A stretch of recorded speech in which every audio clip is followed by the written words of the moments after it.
Hello friends, in this video I am basically going to show you how our application is going to work, what are the functionalities it have and how you are supposed to use it.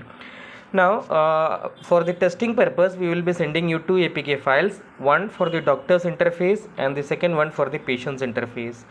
Ideally please ensure that you are installing the doctor's interface in your own mobile and the patient's interface in some other mobile. So first of all, once you have installed it, when you will be opening the application, you will have to log in using a mobile number and OTP. So for the testing purpose, please do not put your mobile number. We will be giving you a mobile number and a static OTP both for patient's interface as well as for the doctor's interface.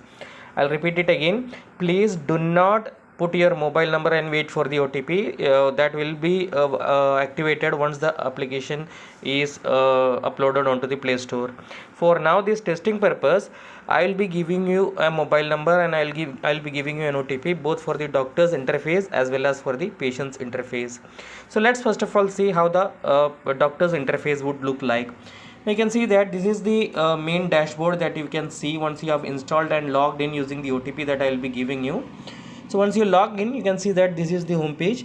On top you can see that your profile option is there. So if you click on that photo, you can update your name, you can update your mobile number, and there is an option called to set the language. So if you click on that language, you can select the all those languages in which you are comfortable in. All the languages will be displayed here very shortly. As of now, for the testing purpose, we have included only 3 languages. Then next is you have to set your status. You can see that this is an second option is to set your status. If you click on that set your status option, then you can see that there are 3 options: busy, online and away. So as long as you are online, you can receive random appointments from the patients, but even if you are busy or even if you are away, still you can receive offline bookings for your consultation. Next is you have to set your availability. Now in the schedule availability, if you click this schedule availability, all the weekdays are mentioned from Monday to Saturday. So you have to set your time on weekdays from what time to what time you will be available for consultation. Accordingly you will be getting the appointments. This can be changed anytime according to your choice.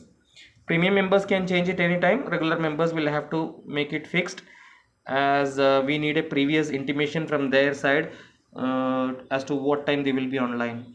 But premium members have the liberty to change it accordingly as and when they feel it.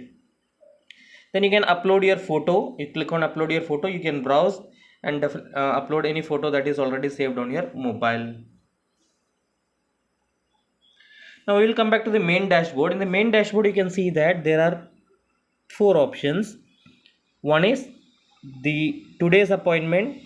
Now in this today's appointment section, all the appointments which are scheduled for that particular day, they will be featuring.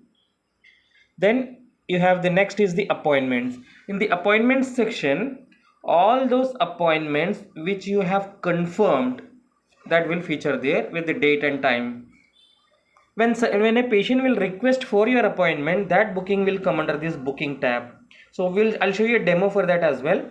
So once you open this booking tab, you confirm the appointment, then that will be moved on to the appointments tab. So from booking tab, once you have confirmed it, it will go to the appointments tab. If you are rejecting it, then the same intimation will go to the patient that the doctor is not available. In the history part, you will get all the history, how many patients you have consulted, what time, for how many hours you are consulted the patient. All those details will be, you can find it in the history. Now let's see how the patient's interface will look like, and I'll show you a demo how the patient can basically book an appointment. Now this is the patient's interface. You can see that it is little different from the doctor's one. So once the patient also has to log in using their mobile number and OTP, then they can click on this doctors. So all those doctors who are online at that particular time will be listed. Premium members will be listed first. Patient will also have an option to search according to their language, location or the state. Accordingly they can search and filter the doctors who are online. Now let's book a random appointment. I'll show you how it works. So for example, a patient wants to consult Dr. Previn, say for example, or Dr. Jolie is the dummy thing we are using here. So let's say that a patient wants to consult Dr. Jolie. So he will click on that. and he has to request for an appointment. Now he has to decide the date, let's say Monday, and click OK. Then he has to set the time, what time the appointment is required, let's say 10 a.m. and then he has to click on OK. So he'll get a message that meeting requested, and an intimation will go to the doctor saying that you have got an incoming appointment. Now let's see in the doctor's application. We'll shift to the doctor's application. That must have appeared in the booking part. So if you click on this booking part, you can see that request has come. So you have to click on that, and you have the options to reject or accept. If you are rejecting it, the message will go to the patient saying that the doctor is not available. If you are accepting it, again the message will go to the doctor that your appointment is confirmed. Now it has been moved from here to the appointments tab. You can see that in appointments tab you will find that. So at the time of appointment, what you have to do is that you have to click on this, and then you have to click on proceed to meeting. If you are not available, then you can reassign a doctor, or if you still want to consult the patient but at a different time, you can also reschedule that appointment from here. If you are okay and free to take the case, then you have to click on proceed to the meeting.